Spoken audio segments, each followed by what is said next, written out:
Welcome to Men Talk Ubuntu podcast.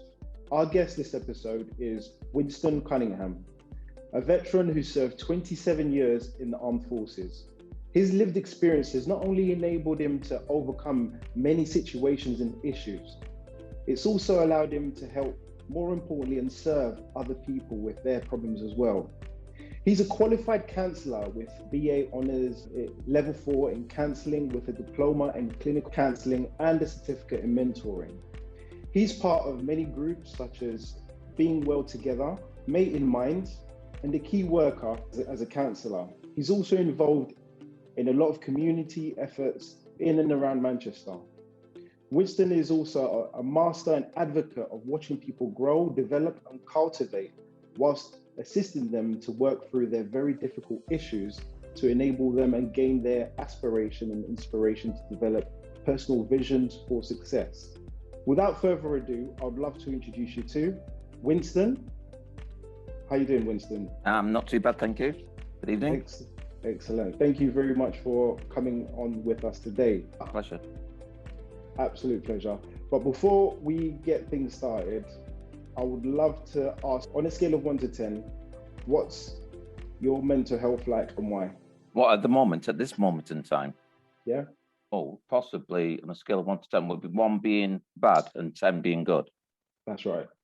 Okay. I would say maybe 8. Do you want to know why?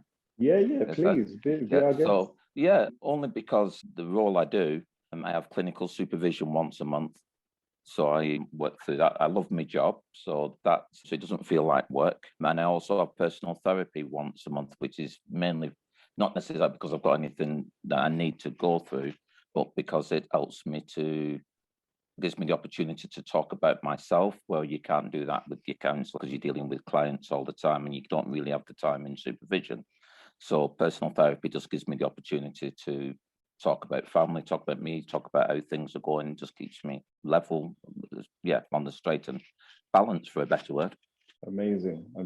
And that goes beautifully into our topic today. What we'd love to do, we'd love to hear and know your mental health story, where it all began, and the origins of who you are as well. Okay, it'll be more the origins of because I've not really got a mental health story because I didn't go into counselling because I had an issue or anything like that. So that's not what took me into counselling. So I've not really had any mental health issues per se. But if I was to pick something to say that if I had issues on anything that I'd deal with, it would be bereavement. So, going back, I lost my father about nearly 50, 1982. So whatever years that is, 40 odd years ago.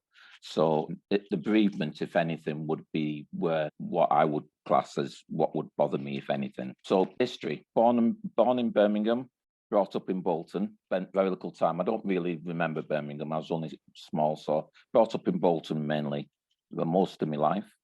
Joined the Navy when I was 17 and a half, did 22 years active service. Then I did 5 years in the careers service, in the careers office in Manchester, mainly because I just enjoyed working with people, wanted to help people to achieve what they wanted to achieve. So I then helped put people into the forces, did that for 5 years, then I left, and I went into working for a facilities service company, doing training and development and managing. So with quite a few hospitals, managing the cleaning staff, where again, experience working with people, doing human resource, training, development. And whilst I was doing that, I was also doing my counselling course alongside it. Just because I think it was when I was in the Navy, I did the introduction to counselling, enjoyed it, but couldn't finish it. And then when I went into the contract managing job, something happened. I just thought I want to go back and do it again. So I took it up again and then just carried on from there. Did that for a while, did that for 10 years. 2014, I decided to give up my job where I was on quite a decent salary, company car, sort of doing reasonably well. And I give that up to do my counselling, to go part-time, working for an employment EAP. And then I'm trying to remember what the EAP stands for, an employment assisted program. So it's EAP company in Manchester. So I went to work for them part-time. So I took a drop in pay from something like 35,000 down to 14. But it was what I wanted, and it was what I wanted to do, counselling. And I've never looked back. I've done that since 2014. I started doing that. 2017, I went fully self-employed as a counsellor, became a supervisor, and did my degree when I was, how old am I now? When I was 62. And then I thought I did it because I wanted, because I thought I can, just for the sake of it, not because I wanted the qualification. It's just that I just thought I want to do it. And yeah, I've done a range of things. I work with a range of companies at the moment as a self-employed. I'm a supervisor, do mentoring, working in the universities. Recently started working in schools, a couple of schools, counselling the children, working with some teachers. So yeah, do a range of things now. So yeah, that's me in a nutshell. Amazing. And one thing stuck out for me when you spoke about bereavement and also the connection you had with your father. Mm-hmm. I mean, what was it like? So for instance, the relationship you had with your father going from Birmingham to Bolton. Yeah, okay, good point. Like I said, if anything, it would be the bereavement, because my father was, when we moved from Birmingham to Bolton, it was as a family. I've got two sisters and there's me. I mean, when we moved to Bolton, I was at 7. My father's separated from my mother. So she left and he brought us up. So both sisters, one sister was fostered in Manchester. The other sister went over to America with one of my dad's aunties, cousins. I stayed with my dad. So he worked in as a mental health nurse in Bolton, in Townley. So he was always working. So I never really saw him. I was brought up in isolation, for a better word. I was used to isolation because I never really, the only time I saw him was when he came in to have his tea, fall asleep, and type of thing. And I would be going to bed for school and so on. So then when I joined the Navy, as I got older, I was starting to get to know him, for a better word. I didn't really know him that well. I knew him, but not that well, because I never saw him that much. When we did see each other, we would be traveling to Manchester to go and see my sister and so on. So I've got connections with, I suppose, my what's the link trigger, where I would say is my love. I'm for my sins, I'm a Manchester City supporter, and my sister, when she was fostered, the place that we used to live just at Main Road. So when you came out of the house, out to the back gate, it was on the car park of Main Road. So you could watch, you used to go on. So I used to go and stand and watch the match at 3/4 time when they used to open the gates. So I've always had an affinity with Manchester City from that point. And then as years have gone on, I'm now a season ticket holder. So Manchester City really means, when I think about City, it sort of links me back to my youth when I was sort of growing up. So yeah, I was very much a loner because both sisters are away. I was brought up with my dad. And then when he died, I was 21. And so if anything, although I find that I manage it, but that pain doesn't go away. And there's times, like for instance, when I went through recently to the Everton game, the last game of the season, and because we got the League Cup, the Premiership Cup, when I went, it was quite emotional for me because it was brought back those memories, and it's things like that trigger. But any other time, I've got a picture of him, I can look at it, it doesn't bother me. But then other times I'll have triggers that will trigger that emotion. And so, yeah, so I find that, yeah, it's working with that. And I think that's what drove me to do what I do, because my dad was a very people's person. He always used to, we had a big house in Bolton and he used to rent. People used to coming over from the Windrush. So people coming over from Jamaica, a lot of people in Bolton used to stop off. It was like a safe house. Used to come, stop off until they could get their own place. And then they'd go on. So we always had people passing through the house all the time. So he knew nearly half of Bolton, West Indian wise. And he was very popular and very well-liked person, but he was very much a people's person. And I think that's what I get from him, if that makes sense. It's something that I just enjoy doing. And so I enjoy working with people and helping them to achieve what they want to achieve. So it's just nice. I don't feel it's work. I don't feel that I'm working. So yeah, I was just getting to know my dad when I lost him. So I miss that. I miss that, not being able to say to him, "Oh, look what I'm doing. Look at this. Look what I've got. Look what I've achieved." I think I've answered that one. I think you've gone above and beyond in answering that one. Well, what a wonderful and rich history that you have. I think my first initial question was, you mentioned West Indian. What are the origins? Jamaica, yeah. Both my mum and my dad were from Jamaica. I was born here. Well, all of us was born here. My two sisters were born here, but my mum and dad had come over from Jamaica. St. Anne's, a Booker in Jamaica.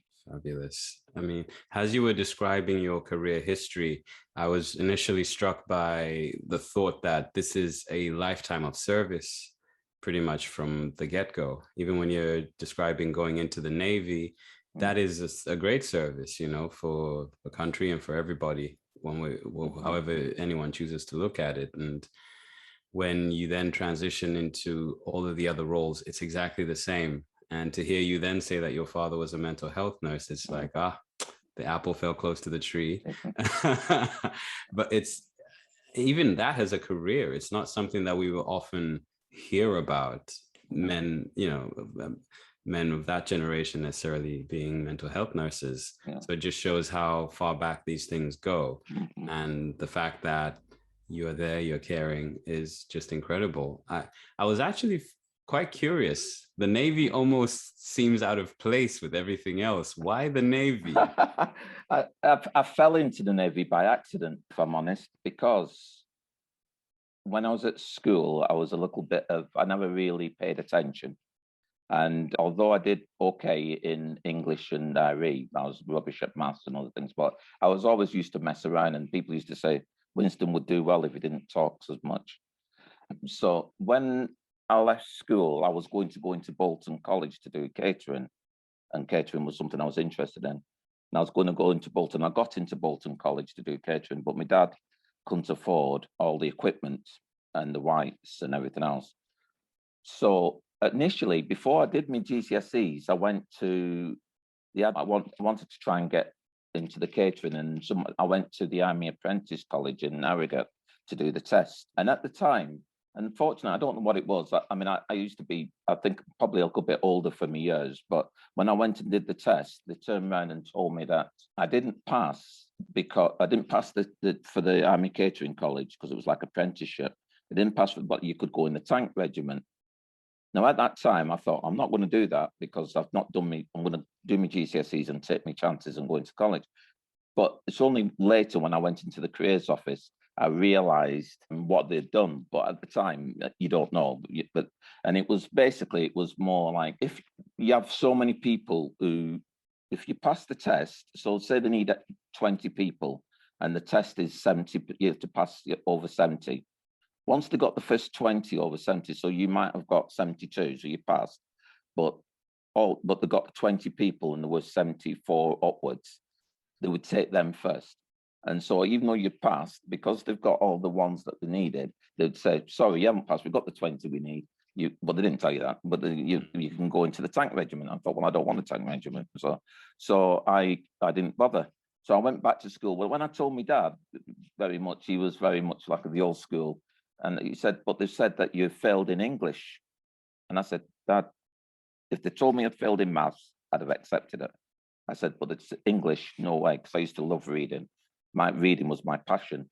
So I said, no, not English. I said, I'm good at English. No, I'm not having that.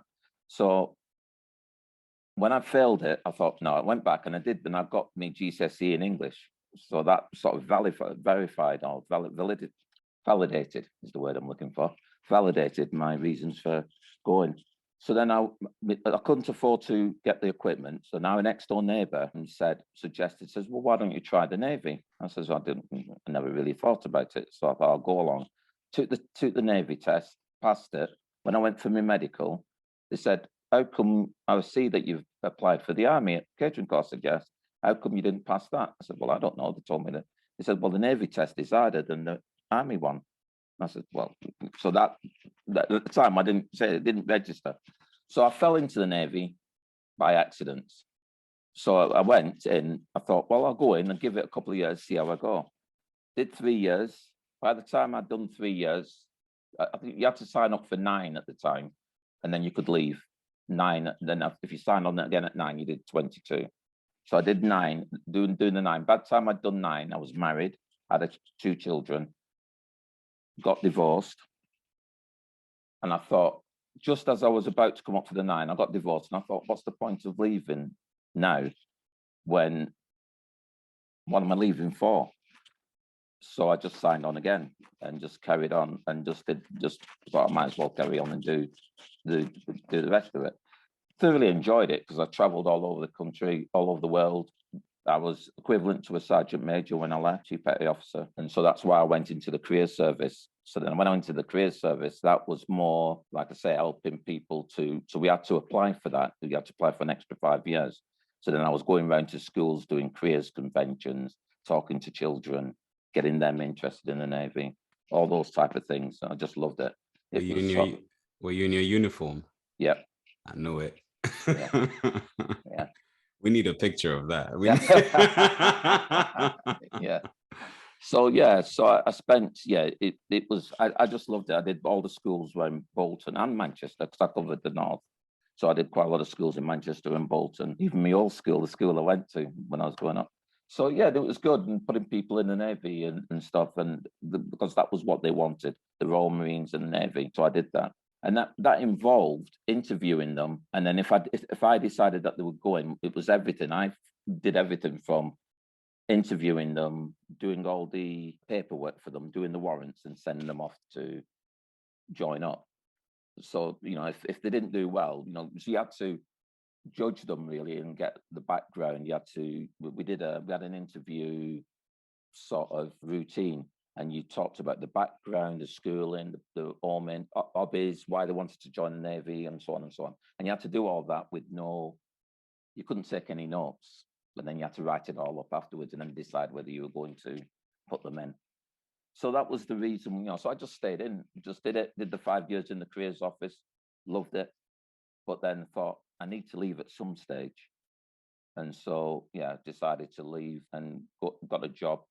Initially in catering, I came out and did catering. I went to work for Harrogate Ladies College for a year, catering as catering manager, and I did that for a year. And then I came over and did Bolton Arena for a while when did a tea party, for a better word. But when Tony Blair came up to meet the Labour Party ministers and stuff in the Bolton, he came to the Bolton Arena. It was hosted in the Bolton Arena. So we had to do this tea party for him at the time. So I did, and we had the rugby league team there, British rugby league team at the time with Brian Noble and stuff. So there was a lot of things I did. I didn't do that for very long. I did it for about 4 or 5 months, the Bolton Arena catering. Then I left and did a range of other things. Then I went to work for ISS, Facility Services, did that for 10 years. 10 years I did it. I worked with them for traveling all over the country. I ended up doing catering assessing, going around and assessing them, making sure that the food hygiene was right and so on. So we went around to school kitchens, RAF kitchens. We did a range of stuff. So it was a lot of things. So Thank you for listening to Men Talk Ubuntu podcast and being a valued member of our community. Remember to subscribe to our YouTube, Instagram, and other social media now for access to our latest updates. DM us and let us know what your mental health is on a scale of 1 to 5. Thank you. Obviously, that's a much richer answer than I was expecting. I thought you were just going to say you love travel or something. Trying to get away. I figured it might have been a rebellious streak or something else, because I feel like all of us, if school or something, I don't want to say the class clown, but if we're sort of acting up in that scenario, we tend to, for whatever reason, because I was drawn to the Army and the Navy when I was in college, I didn't end up pursuing that.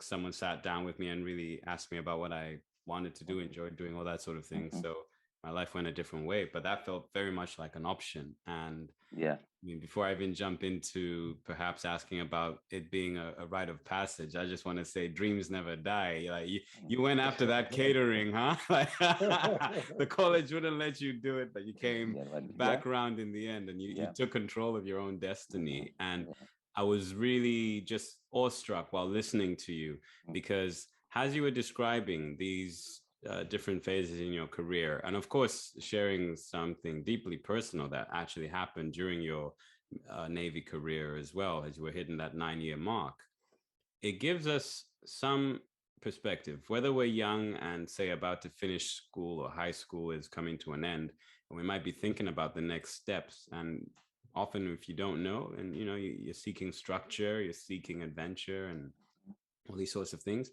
that might be one avenue, and it's the way that you went. And we can see the absolute resilience that it takes to serve for that long, for that period of time, which we might get into, we might not, and the courage it takes to leave a whole career, go into a completely different career, thrive and flourish. It sounds like you just throw yourself into it completely and just enjoy what you're actually doing. That's your main focus. It's never necessarily about the paycheck. It's just, am I adding value? Am I giving some service here?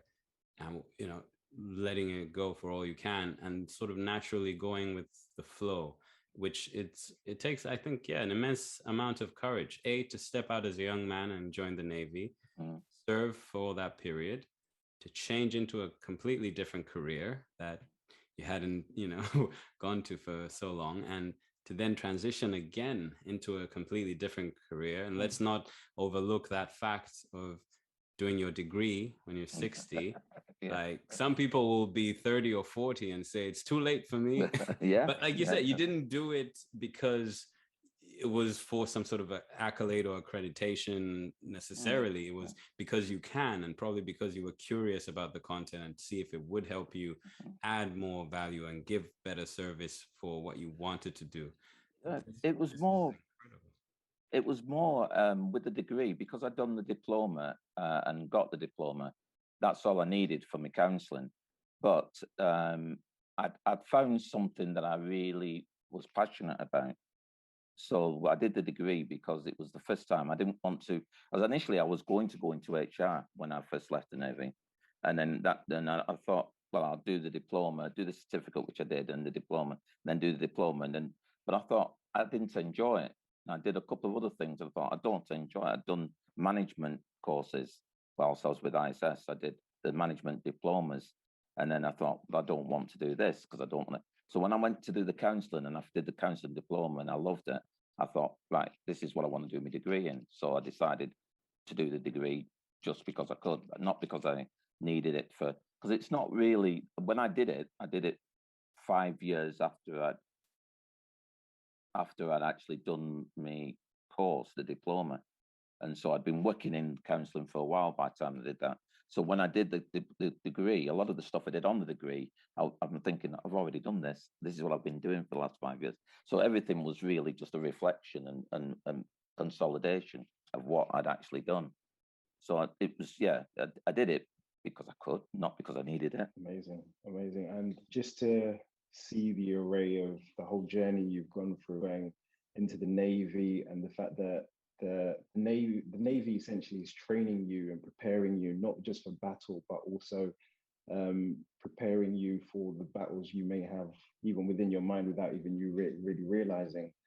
And while you were in the Navy, did you ever come across any situations that challenged you, triggered you? Because I'd really love to kind of understand what it's like to put ourselves in your shoes and know what it's like to wear your boots in that regard. I think it suited me, for a better word, they've been in the Navy, because I've grown up. If I was thinking about that the other day when I was having personal therapy, if anything, I was very much a loner when I was growing up. I was isolated because, like I said, my dad was working and stuff.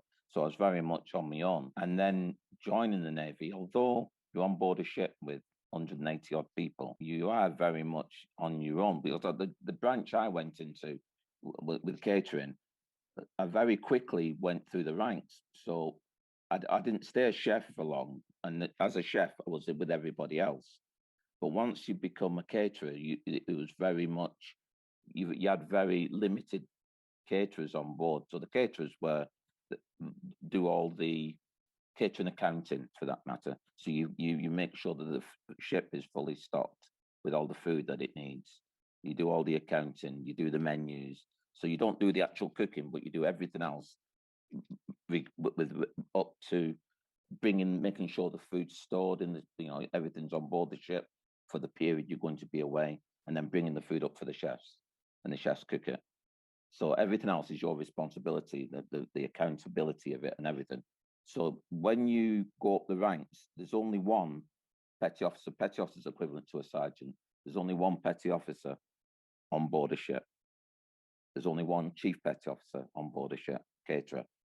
So when you go from one ship to another, you go on your own. You don't go with a group of people. So when you join that ship, you join on your own, and then you've got to get to know people. You do 18 months on board that ship, then you leave, and you go to another place, and you start again, and so on and so on. So you're very much a loner as you go around your career, for a better word. So you meet acquaintances. I've got quite a few people I still keep in touch with, but they're acquaintances. They're not friends. The acquaintances look really well. I say not friends. I do have some friends, but they're not close friends. You know what I mean? The acquaintances, people I've known through, that I've met and kept in touch with. So it is lonely. And I think so then coming out and doing the jobs that I've done, again, they've been where it's been on my own. I've been doing, managing or whatever, but then the way I operate in the Navy, I used to get told off.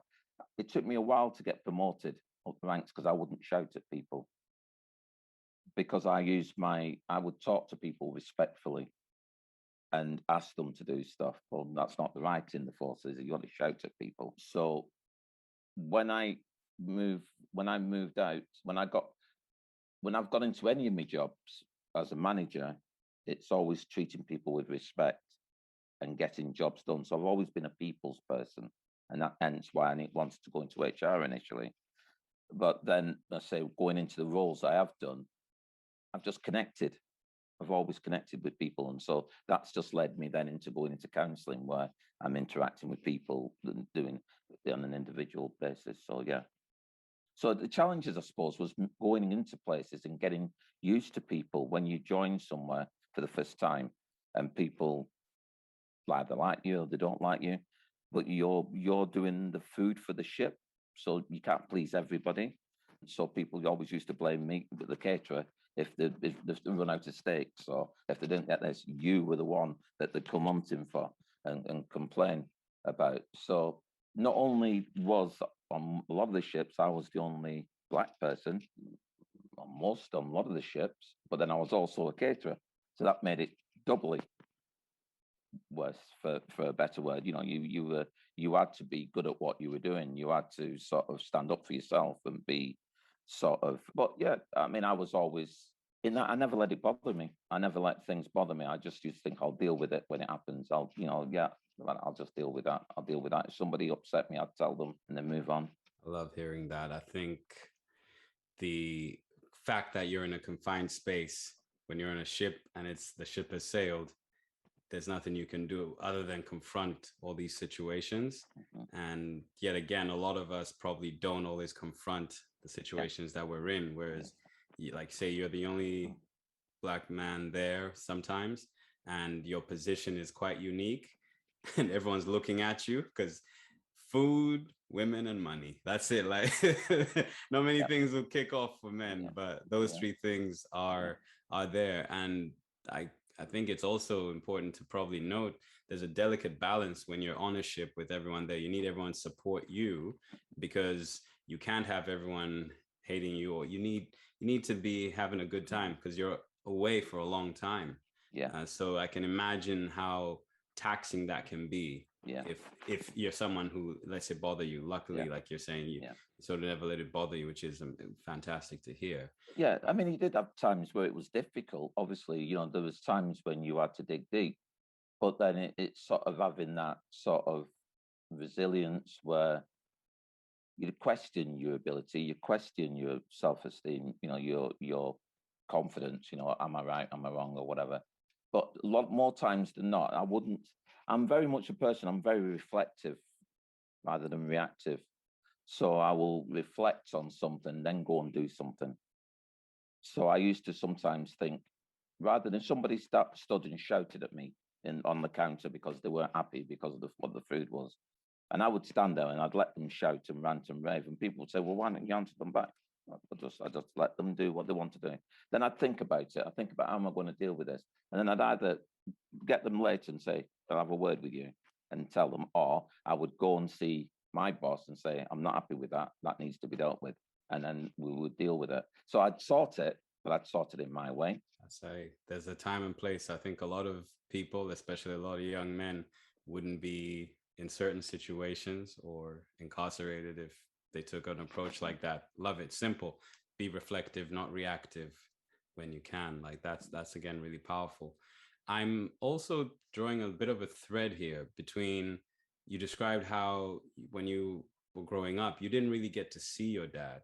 And obviously you then described that you had children, but you're also away for a lot of the time because you were in the services. So how, I don't know, did you at the time reflect and perhaps think you're drawing parallels here? Did you want to try and do things differently, or I don't know, did that possibly, I don't know, because with my children, because when I came home, obviously I was there with them and spent time with them and so on. But when I was away, like you said, when I was away, that was one of those things. But when I got divorced, they were down in Chatham in Kent, and so I was back up in Bolton. But I made a point of always going, picking them up, seeing them.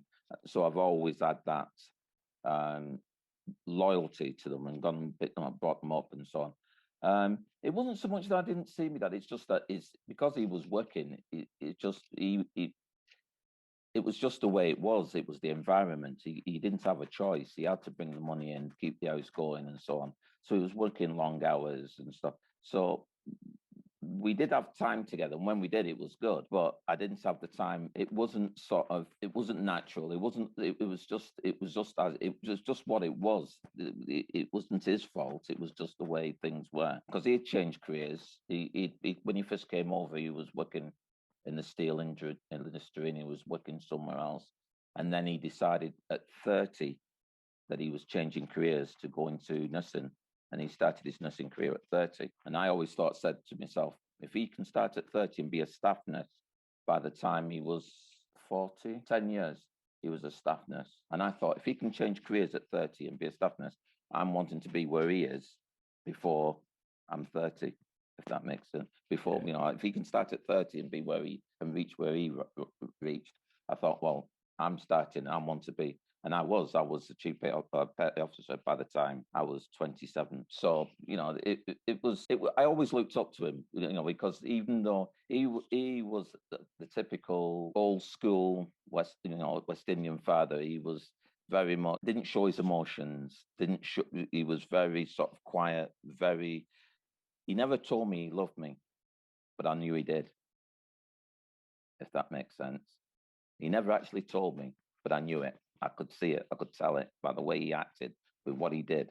What he came down, I remember, just a little song, I'm just going to throw this in, but I remember him traveling. When I passed out at HMS Raleigh down in Plymouth, when I finished my course, he was working and he traveled, and it was something like 9 hours on the train. So he traveled down from Manchester down to Plymouth to see me to pass out. And he was only down for about 20 minutes because that's all he had. And he had to travel back up. That to me, that meant, massive to me. That I couldn't believe that he'd done it. I said to him, I wanted him to come down, but I didn't think he would because of the distance. But things like that he used to do. So I knew that just his way he was, the way he acted. But he was very much man's man, sort of didn't want to show his emotions or tell you anything. And I saw him cry once because I'd done something, and I remember doing something, and I got taken to the police station, and he had to come pick me up, And he said, why? Because he used to give me money and whatever, but I wanted money to go off for the day on my bike and whatever. Anyway, I'm not going into that. But he said, but he cried. He just said, why? And it just tore me off and said, don't do it again. But I just thought, it's pride, just then I'd let him down. And that was it. I didn't need any more after that. But that meant a lot, to see that he was one of those people who kept it in.